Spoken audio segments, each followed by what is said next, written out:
안녕하세요. 저는 경기도에 거주하는 60대 여성입니다. 왜 하필 저에게 이런 일이 일어났는지 요즘도 원망하는 생각을 하곤 해요. 그저 행복한 가족을 원했을 뿐인데, 우리 아들과 함께 새로운 가족을 만들어 행복하게 지내고 싶었을 뿐인데, 이런 일이 생겼어요. 하지만 사람은 하나를 얻으면 하나를 잃는다고 하죠. 제 경우에는 얻은 것이 잃는 것보다 크다고 생각해서 그것으로 충분하다고 생각하며 살아가고 있어요.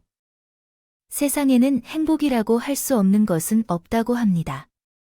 이름도 가족에 비해 더 소중한 것은 없다고 생각할 수 있습니다. 더 많은 사랑할 가족들을 얻을 수 있다면 그것이 충분한 보상이 될 것입니다. 저는 아내로부터 일찍 헤어졌습니다. 아들이 어른이 되는 모습을 보지 못하고 이 세상을 떠났기 때문에 이런 마음이 들었습니다.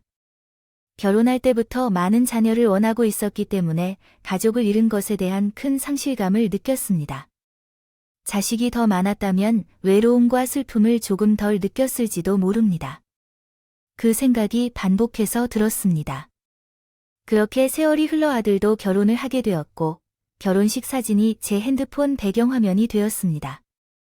처음에는 아들과 며느리의 결혼식이었지만 손주가 태어나고 나서부터는 세 사람의 단란한 사진만 남아있을 정도로 가족을 아끼고 사랑했습니다. 남편이 떠나고 외롭고 쓸쓸했던 제 인생에 두 번째 봄이 왔다고 느껴졌어요. 하지만 이 사건이 터지면서 꼴 그만 보기 싫어졌고 휴대폰 배경화면은 물론 갤러리에 저장되어 있던 사진들까지 거의 다 지워버렸어요. 아들과 손녀만 나온 사진만 남겼죠. 맞아요. 오늘은 제 이야기가 며느리와 관련된 이야기입니다. 그 긴 사연을 들어보시겠어요? 우리 아들은 어릴 때부터 큰 덩치였지만 소위 덩치값 못하는 아이였어요. 눈물도 많고 마음이 열정적이어서 누가 사소한 일에도 함께 하곤 했죠. 놀림이라도 금세 상처받고 펑펑 울며 집으로 돌아왔습니다. 그러한 이유로 남편은 생전에도 그런 아들이나 녀석에게 사내자식이라는 이름이나 해당 사람을 엄하게 혼낼 때가 많았습니다. 요즘에는 성격이 남녀가 어떻게 다를지 모를 것이며 아직까지 우리 세대에서는 남자다움과 여자다움을 당연하게 여기며 자랐습니다. 솔직히 말하자면 저는 하나뿐인 가족이고 아들 또한 하나뿐이었기 때문에 딸의 역할까지도 한 아들에서 고마움을 느낄 정도였습니다.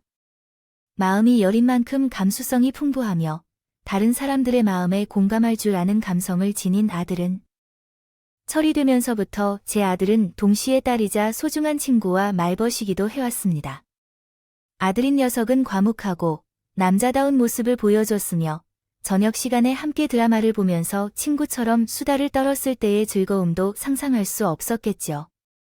물론 아이 같고 항상 열심인 아들이 결혼 후 아이를 낳은 이후에도 죽음으로 인해 철이 든 듯한 모습을 나타내기 위해 노력했습니다. 다정한 딸의 역할뿐만 아니라 담담한 아들의 역할까지 해내려고 노력했어요. 어머니는 일찍 떠나신 아버지 역시 못 이루신 바가 많아요. 그러니 제가 더 열심히, 더 잘할 겁니다. 그렇지만 언제부터 이렇게 잘 크기 시작했는지 우리의 작은 조카가 그렇게 커져버리는 것을 보며 어떻게 지나갔는지 생각이 들어요. 코는 시큰해져 무슨 일이 일어나고 있는지 추측만 할 뿐이에요. 집신마저도 짝이 있다고 말하잖아요. 그렇게 알 수 없는 곳에서 불안했던 우리 아들은 자기와는 완전히 다른 생동감 넘치고 강하며 기백한 여자를 만났어요. 며느리는 정말 아주 활기찬 여자였죠.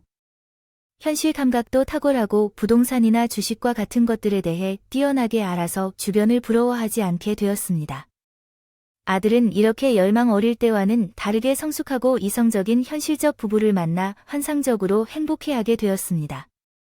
그들의 성격은 그저 성별이 반대로 변한 것 같을 정도로 맞닿아 있는 상태였기 때문에 며느리의 강력한 추천으로 선택하게 되었습니다. 목돈을 투자하여 큰 돈을 벌어내는 데 성공할 수 있었고 그 덕분에 아들 내외도 생각보다 일찍 이사를 했습니다. 저희 분가에서 제가 살고 있는 집에서 멀지 않은 곳에 넓고 좋은 신축 아파트로 이사를 갔어요. 남편이 일찍 세상을 떠나는 바람에 가난하게까지는 아니었지만 남들이 부동산 투자로 부자 자리에 앉는 동안 저와 아들은 어려움 속에서 살아왔기에 그런 것 한 번쯤은 못 해본 것이 매우 아쉬웠었어요. 그런데 며느리가 잘해주는 덕분에 이제야 팔자가 생긴다 싶었지요.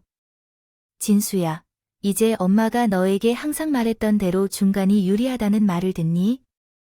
항상 그랬잖아. 어머님 말을 잘 들으면 손해본 적 없는데 이제는 내 아내의 말을 잘 들어야 하겠다. 늙고 낡은 어머니보다 훨씬 똑똑하고 현명한 여자입니다. 이제는 내 아내의 말을 잘 듣고 살아야 해. 어머니는 왜 그런 말씀을 하시는 거죠? 그래도 어머니가 무슨 말씀을 하시는지는 알겠어요. 내 엄마의 말을 잘 들을게요. 참, 우리 아들은 해맑네요. 저는 아직도 며느리를 처음 만났던 그 날을 잊지 못해요. 마치 순한 강아지가 커다랗고 사나운 사냥개에게 위협을 받고 물린 후 피투성이로 달려 도망치는 모습을 보는 것 같아요. 며느리에게는 우리 집과는 비교할 수 없을 정도로 번듯한 집안이 있었지만 입양한 자식이었던 며느리는 제대로 된 집안 생활을 해서요. 대접을 받지 못하는 것 같았어요. 어렸을 때에는 별다른 차별 없이 동등하게 잘할 수 있었지만 성인이 된 후에는 며느리의 입양 서실을 알게 된 형제자매들이 며느리를 따돌리기 시작했고 팔이 안으로 굽는 모양인지 부모님도 그런 자식들을 말리거나 중재하지 않고 방치만 하며 성인이 된 후에는 모든 것을 박탈당하는 기분으로 외롭고 홀로 살아왔다고 합니다. 그 넓은 집에 많은 가족들과 함께 살면서도 골방에 홀로 사는 기분이었다고 하면서 며느리의 집안은 아버지가 식품 사업을 하시던 자수성가를 이루셨는데 아버지가 나이가 들면서 이제는 사업을 물려받을 후계자 자리를 놓고 치열하게 싸우기 시작했다고 합니다. 아버지의 사업체에 모두 한 자리씩 차지하며 호시탐탐 기회를 노리고 있습니다.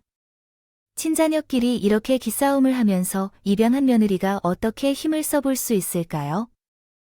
회사 자리가 없다고 단언한 형제자매들은 며느리를 따돌리고 자기들끼리 치열하게 권력 다툼을 벌이며 회사 후계 문제뿐만 아니라 유전 문제로도 매우 논쟁적인 입장을 취하면서 싸우고 있다고 합니다.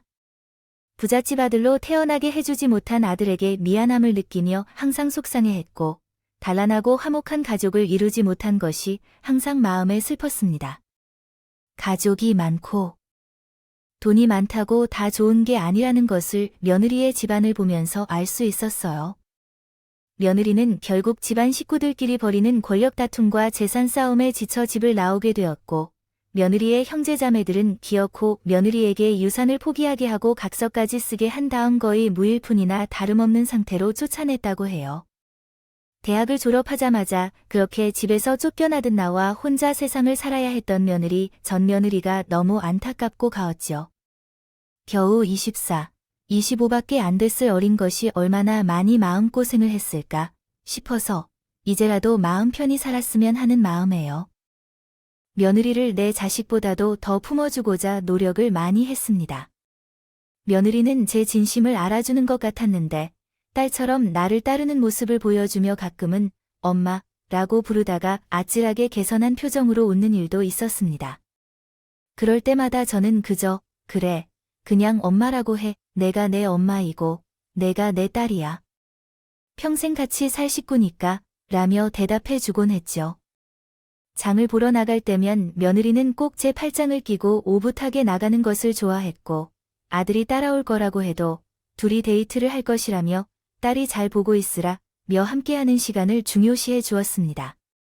그동안 외로웠던 제 마음에도 꽃이 피는 기분이었어요. 이렇게 우리는 함께하며 좋은 시간을 보냈습니다. 팔짱을 꼭 끼고 시장을 한 바퀴 돌면서 장을 보면 사람들이 참 사이가 좋다며 많이들 부러워했습니다. 그때마다 며느리는 저 사람들은 저하고 어머니가 모녀지간인 줄 알겠죠 하면서 너무 좋아하는 표정으로 웃었습니다. 저도 이런 하루하루가 너무 소중했어요. 어느 날의 일이었습니다. 평소처럼 며느리와 점심을 먹으면서 수다를 떨까 해서 며느리 집으로 가는 길이었는데 며느리가 아파트 단자 앞에서 어떤 노신사와 함께 있는 모습을 보았어요. 나이가 지긋한 분이셨지만 왠지 동네 할아버지 같은 느낌은 아닌 분이었죠. 그런데 평소와 같이 또렷하고 깊은 며느리의 모습은 완전히 사라져 어린애 같은 말투로 툴툴거리며 어리광을 부리는 듯한 행동을 보고 나는 그녀와 같은 사람이 맞는지 의심이 들 정도로 의아함을 느꼈습니다. 내가 여기 살고 있다는 사실에 대해 전혀 신경 쓰지 않았으나 남인 나로서는 피 한 방울이 섞이지 않으리란 걸 자각했습니다. 노신사부는 조용히 말씀하셨지만 거리가 있어서 무슨 말씀을 하셨는지 듣지 못했습니다. 하지만 며느리는 아이처럼 단숨에 바위까지 굴러다니며 말을 했고 그 말소리는 모두에게 들렸습니다. 난 아무것도 자주 변경하라는 게 아닌데 제발 부탁이야.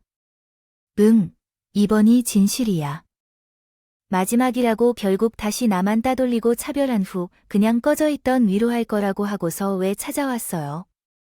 짜증나서 내 눈앞에서 꺼라고 하니까 며느리는 그렇게 말하고 성난 발걸음으로 집으로 들어가 버렸고 나는 몇 분 있다가 조용히 따라 올라가 아파트 앞에서 너와 어떤 남자를 보았다고 솔직히 이야기했죠. 그냥 모른 척할 수도 있었겠지만 며느리가 그런 모습을 보인 것은 처음이었기 때문에 물어봐야겠다고 생각했거든요. 그런데 며느리는 갑자기 눈물을 터뜨리며 흐느껴서 그런 이야기를 했어요. 사실 아까 아파트 앞에서 만난 분은 아버지의 회사 부사장님이신데요. 며느리의 이야기는 아래와 같았습니다.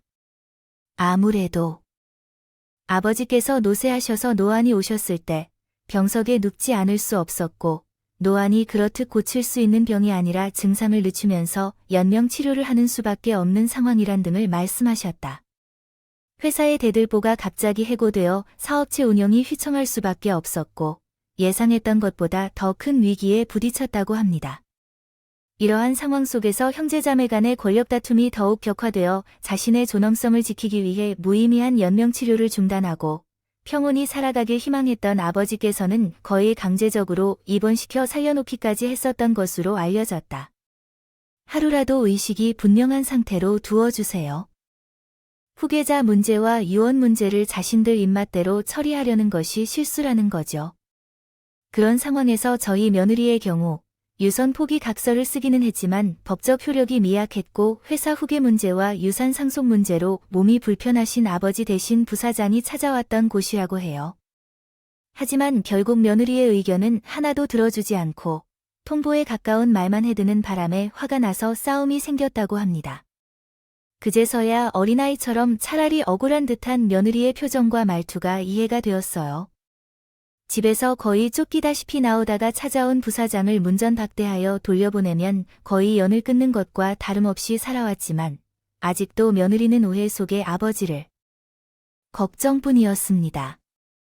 우리 아버지께서는 병원 냄새를 정말 싫어하셨어요. 약을 복용하는 것도 싫어하셨는데 그런 아버지의 걱정을 하며 눈물을 보이는 것을 보면서 내 마음도 다 알 것 같더라고요. 제게 엄마 하면서 아무리 잘 따라도 결국 마음은 아버지 품 안에 있다는 걸 알 수 없었어요.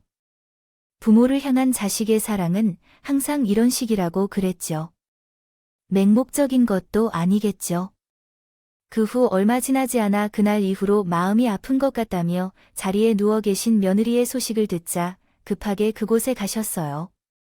아들이 출근 후 집에 혼자서 얼마나 힘들까 하는 마음에 엄마 마음으로 끓인 죽을 먹었습니다. 기운 찼으면 좋겠다는 생각이 들었습니다. 며느리는 워낙 똑부러지고 야무한 여성이지만 그 안에 감춰진 외로움을 이해하지 못하는 건 왜 그럴까요? 제가 남편을 보내고 긴 세월 동안 외로운 삶을 살았기 때문에 알까요? 여자의 마음은 여자가 제일 잘 알고 있다고 하잖아요. 한편 피부색이 창백한 얼굴로 침대에 누워있던 며느리는 제 얼굴을 보자마자 고개를 숙이며 을목에서 일어나 몸을 일으키고는 애원하는 목소리로 얘기하기 시작했어요. 어머니, 똥이 무서워요. 좀 안아주시면 안 돼요? 이런 약한 모습으로 제게 처음으로 엎드려 엎어져 있는 며느리를 향해 적신감을 내려놓고 달려가서 안아주었죠.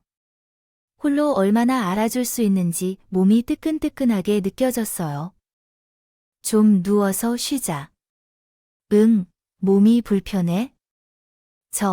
너무 무서워요. 제가 아버지 연락도 안 받고 2년 동안 끊었는데 그렇게 나타나셔서 살아 계신 것 같고 죄책감이 너무 많이 들어요. 아버지 상태가 많이 안 좋으시다는데 무슨 일이세요? 어제 쓰러지셔서 의식도 잃으셨대요. 어떻게 해야 할지 모르겠어요. 어머니 다 나 때문이라고 하시는데요. 그게 왜 너 때문이야? 널 그렇게 쫓아내 버린 형제들, 다시 지금 며느리가 그렇게 쫓겨났을 때는 말 한마디 없었다는 아버지. 그런 사람이 아버지라고 이리 걱정하는 걸 보니 제 속이 다 쓰렸어요.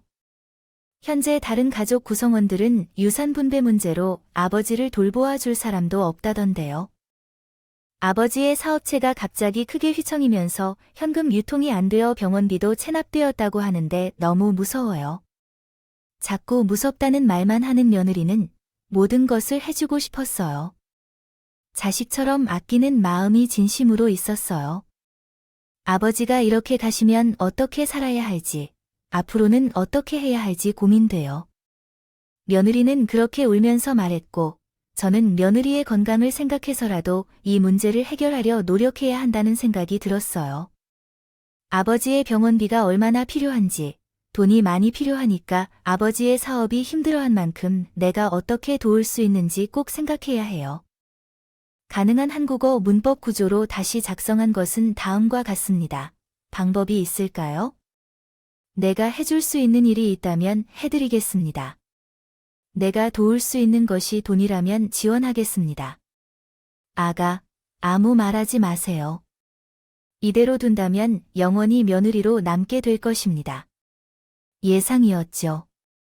무엇이든 방법이 있으면 죽음조차 도와줄 수 있다면 원했습니다. 며느리가 말한 금액은 죄 수준으로는 감당하기 어려운 큰 돈이었고, 그렇게 큰 기업이 힘들다면 당연한 것 같기도 했습니다.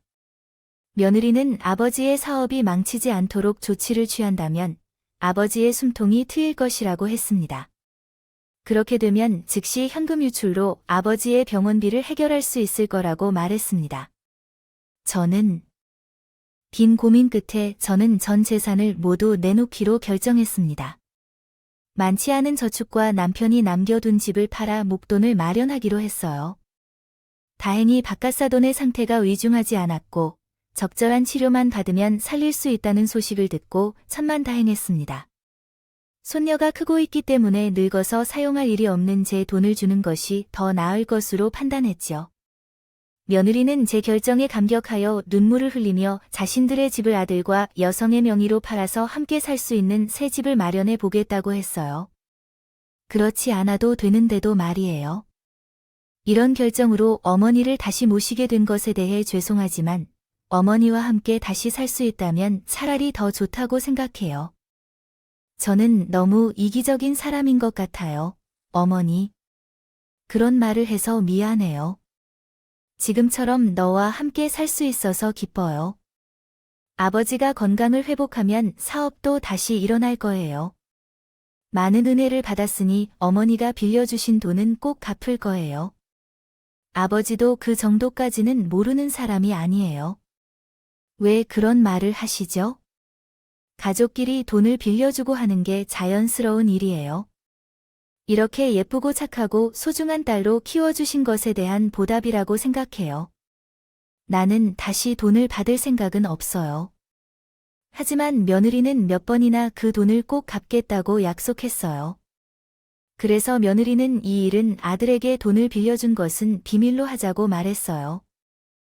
이야기하더라도 신경 변화가 있어서 다시 집을 합치기로 하는 거죠. 만약 아들이 이 사실을 알면 제 눈치만 계속 보느라 마음의 병이 날 것이 분명하다고 말할 테니요. 아들이 워낙 곱고 여린 성정을 잘 아는 저도 일리가 있는 며느리의 말에 동의했습니다. 아들 녀석이 남에게 신세지고 사는 것을 참기 어려워하다 보니 같은 가족끼리라도 자기 아내 문제에 개입했다는 사실을 알게 되면 많이 부담스럽고 심적으로 힘들어할 것이 분명하였습니다. 저는 이사하기 전에 남편 흔적이 있던 집을 처분하면서 많은 것들을 버렸습니다. 아들네와 살림을 합치면 어차피 큰 가구는 거의 필요 없을 것이고 집안의 물건이나 가구들은 대부분 세월과 함께한 것들이므로 이제 새 가족과 함께 생활하기에는 문제가 없을 것입니다. 함께하는 새 출발을 위해 비울 때가 되었다고 생각했어요.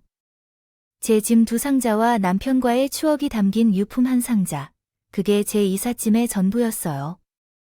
가구를 버리는 건 청소업체에 맡기기만 하면 알아서 다 해주니 저는 이사 준비를 순식간에 끝내고 할 일이 없게 되었어요. 그리고 이삿날 아침, 아들이나 며느리에게 연락이 안 되는 탓에 이사 준비로 바빠서 택시에 짐을 실어 이사할 집에 먼저 도착했습니다.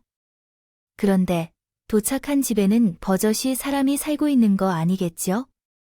아니, 여기 오늘 이사 올 사람으로 예정돼 있는데. 이게 무슨 소리야? 이 집은 10년 전부터 우리가 계속해서 속이 타는 듯한 마음이었는데 집을 팔기로 한 적도 없었어요. 아이, 그럴 리가 없는데 우리 며느리가 계약까지 다 끝냈다고 했는데 아휴.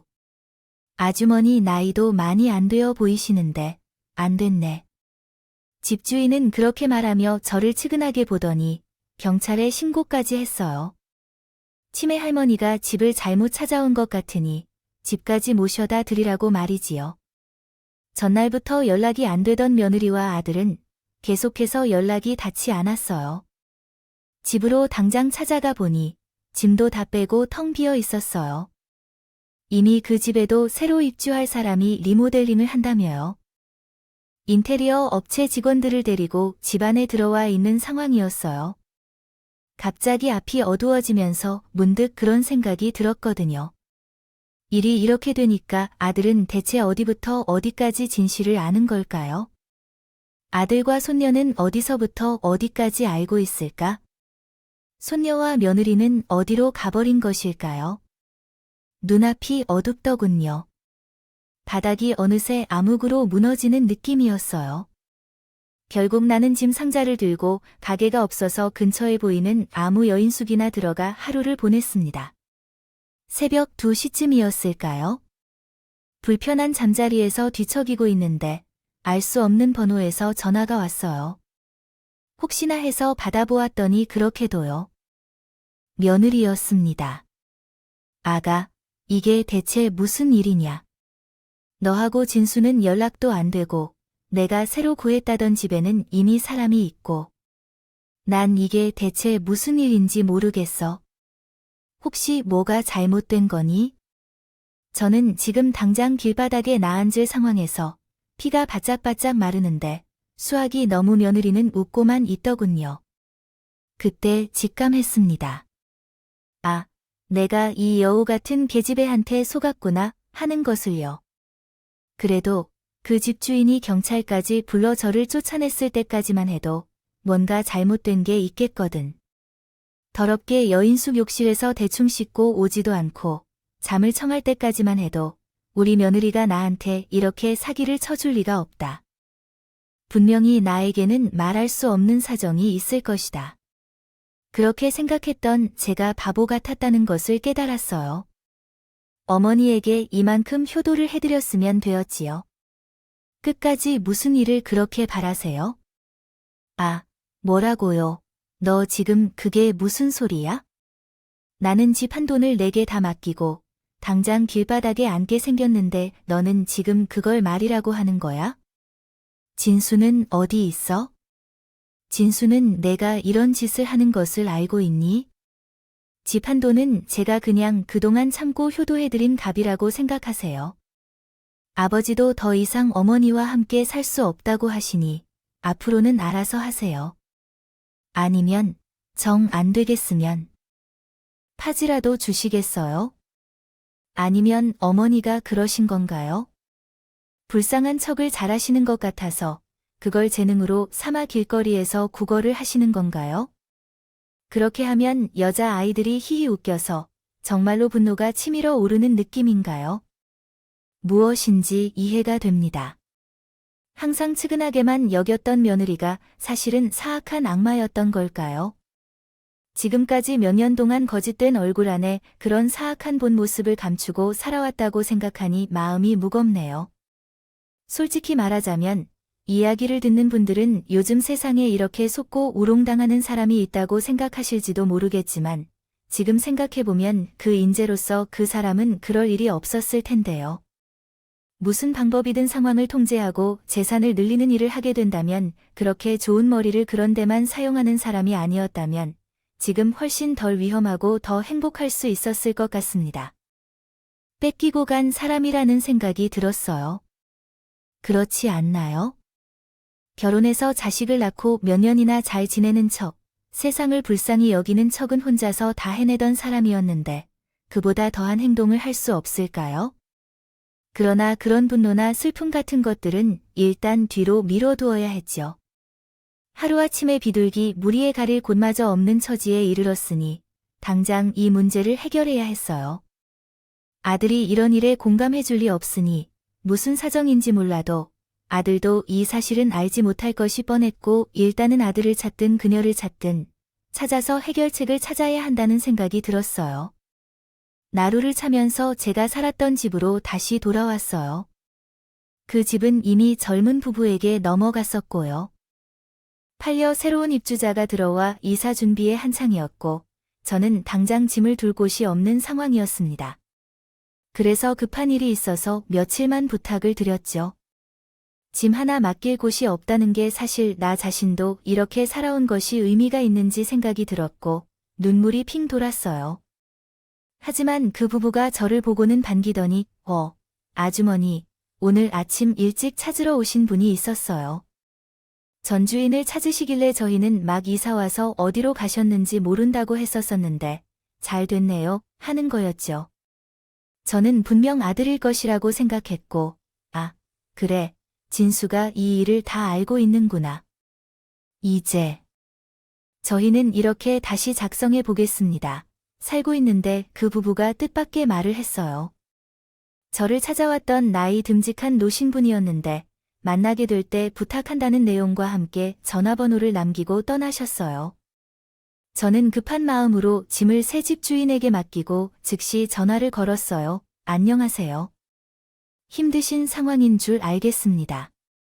이것은 모두 제 잘못입니다. 노신분의 중후한 목소리 속에서는 마치 제 상황을 다 아는 듯한 말투가 느껴졌고 만나자고 제안하셨어요. 저는 그 남자분을 만나자마자 전에 뵌 적 있는 그 부사장이었다는 것을 눈치챌 수 있었어요. 저는 그 남자와 함께 있었어요. 그런데 아마 제가 경계하고 있는 것을 눈치챈 것 같아요. 아마 뭔가 오해를 푸는 게 좋을 것 같아서 일단 앉으세요 라고 말했어요. 그 얘기는 제 아들 다음으로 신뢰했던 며느리에게 이렇게 배신을 당했다는 것에 대해 어떻게 믿어야 할지 모르겠다고 했어요. 인간과 삶 자체에 대해 불신을 갖고 있던 제게는 한번 들어보자는 마음으로 일에 앉았어요. 그 노신사가 말한 이야기는 너무 충격적이었기에 듣는 내내 입이 다물 수가 없었어요. 며느리가 이 사람을 부사장이라고 한 것도 거짓말이라는 걸 알게 됐어요. 며느리의 아버지였다고 합니다. 지금 쓰러져 병 속에 누워있는 그 아버지예요. 며느리가 입양하였던 것까지는 사실이었지만 다른 것은 모두 반대였어요. 오히려 가족들이 핍박하고 협박하고 괴롭혀온 것은 며느리라고 합니다. 요즘에는 가스라이팅이라고 하나요? 며느리는 그런 것에 귀하였다고 해요. 처음에는 사랑이 부족해서 그렇다고 생각했는데 해달라는 거 다 해줬어요. 마음이 좀 알아줄까 했었거든요. 사랑이 부족하다고 돈으로 메우려 한 것을 자릅니다. 다 제 잘못이에요. 며느리는 돈이 필요할 때마다 내가 입양하라고 차별하는 거냐며 부모들에게 물었습니다. 거장이 썩지 않는 좋은 나무 생각했어요.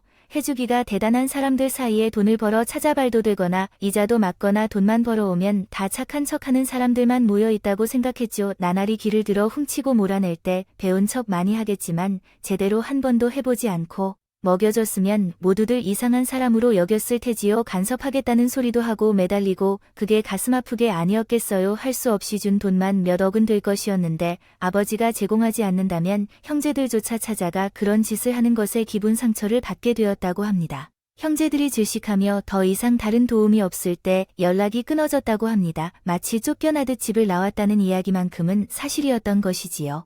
그렇게 될 수 있는 성격이었기 때문에 형제든 아버지든 남편이든 시어머니든 관계없이 모두 써 그리고 빨아먹고 씹어먹었던 삶이었다고 합니다. 처음에 봤을 때 겁먹고 소심해 보이던 생각이었었죠.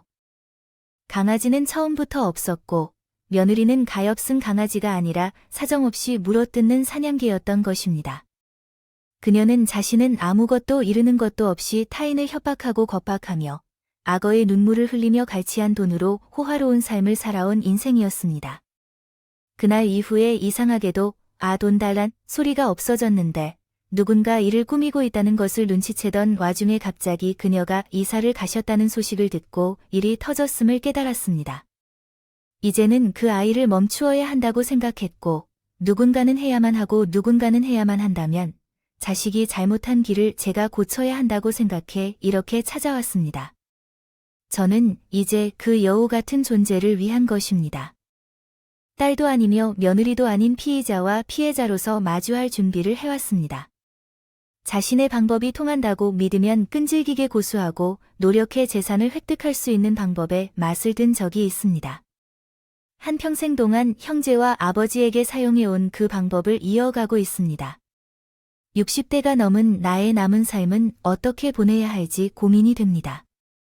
그 사람이 교활하고 사악한 것들로 가득한 그의 본성을 밝히기 위해서라도 모든 것을 걸고 싸워야 했던 적이 있었습니다. 아직은 모르는 아들과 손녀와 같은 이들과의 관계를 지키기 위해서도 그랬습니다. 미래에는 그 사람이 또 어떤 짓을 할지 알 수 없는 일이니 막아내는 데 온 힘을 쏟아야 했습니다. 위험을 우려해 며느리가 찾아내기 어려운 것을 제3자의 명의로 아파트를 구입하고 아들의 직장을 이전하게끔 만들었습니다. 다행히도 현재는 정상인 상태입니다. 며느리는 그다지 철저한 성격을 가진 사람이 아니었지만 그 여자의 아버지가 도와주어서 증거 수집은 어렵지 않았습니다. 또한 소식을 듣고 나서 며느리의 형제들도 내 이야기를 듣고 자기 일처럼 화를 내며 무심히 면대로 도와준 덕분이기도 했습니다. 제가 얼마나 많은 죄를 짓고 살아왔는지 세상에 자기 편에 서는 사람이 없을까요? 그 사냥개 같은 여자의 가족들에게 도움을 받아 저는 정말 생명을 건 형사재판을 시작해야 했고 너무 많은 증거가 나왔기 때문에 그것은 사기죄, 법인명의 도용, 사문서 위조, 명예인증 등 무수히 많은 죄를 적용되어 유죄 판결이 내려졌고 제가 한두 가지가 아니었던지라 초범임에도 불구하고 즉시 실형이 선고되었습니다. 여인숙에서 웅크리며 눕고 흔들던 저에게 국어를 해다니라며 깔깔대며 비웃던 그는 정작 자신이 깡통으로 된 삶으로 전락하게 되었죠. 고소해 하느냐고 물으시면 아니요, 가슴이 찢어지는 느낌입니다. 제 아들 다음으로 진심으로 아끼고 사랑한 사람이었던 그가 제게 그렇게 배신하고 죽음으로 몰아가려 했는데 누가 복수에 성공한 것으로 만족할 수 있을까요? 재판에 들여 쓴 나의 시간은 어떻게 될까요? 길게 남진 못할 내 삶은 누가 보상해 주겠어요?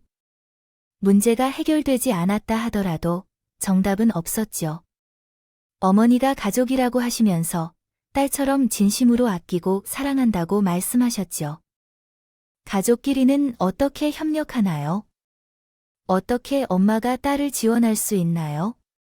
그녀는 끝까지 그렇게 나를 배신한 행위에 대해 생각조차 하지 못하고 제게 비난을 쏟아내며 눈물로 호소했어요. 그것엔 억울한 진실이 담겨 있어요. 옳게이 이해했어요. 평생을 그렇게 살아온 버릇은 영원히 바뀌지 않을 거고 그렇게 확실하게 믿었어요. 시력이 선고됐더라도 나의 몸은 고통을 겪어야만 했어요. 매일 밤 흘리던 피눈물은 그녀의 마음의 아픔을 보여주었고 마음이 무거워졌어요. 그녀는 죄를 짓고도 편안하게 입맛대로 먹고 자는 것이 옳다고 여겼어요. 하지만 그것은 부족했고 그것을 알았어요. 이 무거운 짐을 안고서도 살려면 이겨내야만 했어요.